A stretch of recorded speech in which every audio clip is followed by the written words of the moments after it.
আমরা কেমন দেশে বাস করি রে ভাই, যেই দেশে দর্শনের কোনো বিচার নাই, যেই দেশে ছোট্ট আছিয়ার মতন মেয়েটি ভাইয়ের মতন দুলাভাই আর বাবার মতো বয়সের কাছেও নিরাপদ নয়, সেই দেশে আর কি আশা করা যায়। একটা দর্শনের বিচার যদি সঠিকভাবে করা হতো তাহলে প্রতিটা দর্শনকারীদের বুক আগে ভাবার করার আগে এই কাজগুলা বুকের ভিতর কাঁপ দিয়ে উঠতো, ভয় পাতো। একটা মানুষের আঘাত দেখে যদি 10 জন মানুষ দৌড়াইতো তাহলে এই ধর্ষণ আর আমরা হতাম না। নারীরা কেন আমাদের কোনো নিরাপত্তা নেই, কেউ আমাদের নিরাপত্তা দিতে পারতেছে না। সে এখনো যৌনতার কিছুই বুঝে না, আর কিভাবে আর বুঝবে? বয়স আর কতই হবে, 7 কিংবা 8। এক কথাই পুতুল নিয়ে খেলা করার তার বয়স এখন। তার মাগুরা জেলায় যে 8 বছরের শিশুটি ধর্ষিত হলো, তার মায়ের কথা শুনেছেন কেউ? সুজীব নামের এক ছেলেটি তার 14 বছরের মেয়েকে বিয়ে দিয়েছে।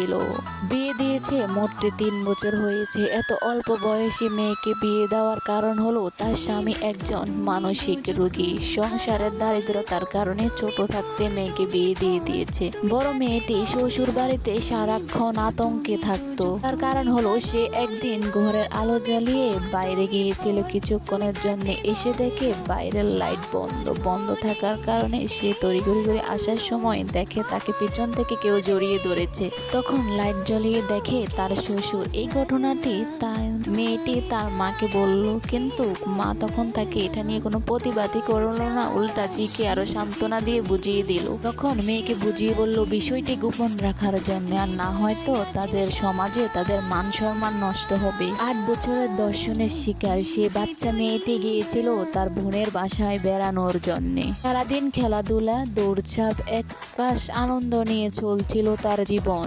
দর্শনের এই শিশুটি আজ বাড়ি ফেরার কথা থাকলেও সে আর বাড়িতে আসেনি। সন্ধ্যা যাওয়ার কারণে বড় বোন বলল, আজ থাক, কালকে চলে যাস। অবুঝ বাচ্চা মেয়েটিও থেকে গেল তার বোনের কথায়। রাতে বড় বোন মাকে আশ্বস্ত দিয়েছে তার ছোট বোন তারের সাথে ঘুমিয়েছে একই বিছানায়। কে বা জানতো আজ রাতটি হয়ে আসবে তাদের জীবনে এক কালো অন্ধকারের ছায়া। মাঝরাতে ঘুম। বড় বোন যখন ঘুমে আসক্ত, তখন তার বড় বোনের জামাই পিশাচ নামের ওই লোকটি ছোট বোনটিকে নিয়ে গেল। দরজা খুলে তাকে নিয়ে গেল শিশুটিকে। তখন সেই শিশুটির দুলাভাই এবং তার বাবা মিলে কেবল তারা শিশুটিকে ধর্ষণ করেই ক্ষান্ত হয়নি, তারা তাকে মেরে ফেলার চেষ্টাও করেছিল। টির গলায় ভারী কালো দাগও পেয়েছিল। কালপিটগুলো যখন শিশুকে হত্যা করতে গিয়েছিল তখন শিশুটি এখানে অজ্ঞান হয়ে যায়। তখন তারা ভাবছে সে মনে হয় মরে গেছে। আশেপাশের কেউ দেখে ফেলবে মনে করে তারা শিশুটিকে নিয়ে তার বোনের খাটের নিচে এক পাশে তাকে ফেলে দিয়ে রাখলো। তাকে ফেলে দিয়ে তারা পালিয়ে যায়। এখন মেয়েটি অক্সিজেন দিয়ে মুখে মাস্ক লাগিয়ে হাসপাতালের বেডে কাতরাচ্ছে।